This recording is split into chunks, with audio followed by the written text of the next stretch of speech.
ഒരായത്ത് ഓർത്തു വെച്ചോ. ഏതായത്ത് മറന്നാലും ഈ ആയത്ത് നീ മറക്കരുത്. ഈ ആയത്ത് ഹൃദയത്തിന്റെ അകത്ത് നീ എഴുതി വെച്ചോ. ഇത് നീ പേടിക്കണ്ട ആയത്താടാ. അല്ലാഹു പറയുകയാ, ആരൊക്കെ പറഞ്ഞിട്ടും മുടിവെട്ടാതെ നടക്കുന്ന ചെറുപ്പക്കാരാ, അല്ലാഹുവേ, വാപ്പ ഉപദേശിച്ചു, ഉമ്മ ഉപദേശിച്ചു, ഉസ്താദന്മാരുപദേശിച്ചു, എന്നിട്ടും പടച്ചവനെ എനിക്ക് മോഡലാണ്, എനിക്ക് ഫാഷനാണെന്ന് പറഞ്ഞ് മുടി വളർത്തി നടക്കുന്ന ചെറുപ്പക്കാരാ,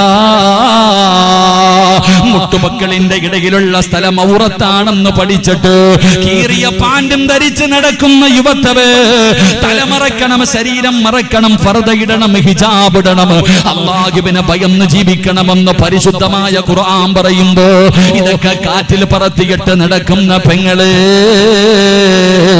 എന്ത് വേണമെങ്കിലും നീ മറന്നോ. ഖുർആനിലെ ഒരായത്ത് മറക്കരുത്, ഖുർആനിലെ ഒരായത്ത് മറക്കരുത്. ഏതായത്തെന്നറിയോ?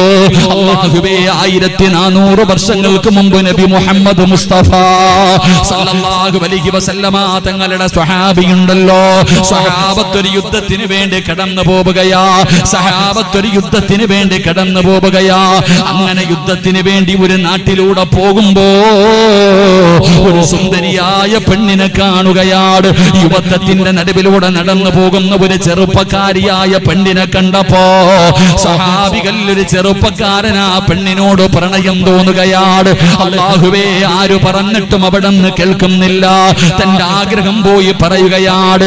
സുന്ദരിയായ പെണ്ണിന്റെ മുന്നിൽ പോയിട്ട് തന്റെ ആഗ്രഹം അവിടെ നിന്ന് പറയുകയാ, നിന്നെ എനിക്ക് വേണമെന്ന് പറയുമ്പോ പെണ്ണു പറഞ്ഞു, എന്റെ മതത്തിലേക്ക് വന്നാൽ ഞാൻ സമ്മതിക്കാം.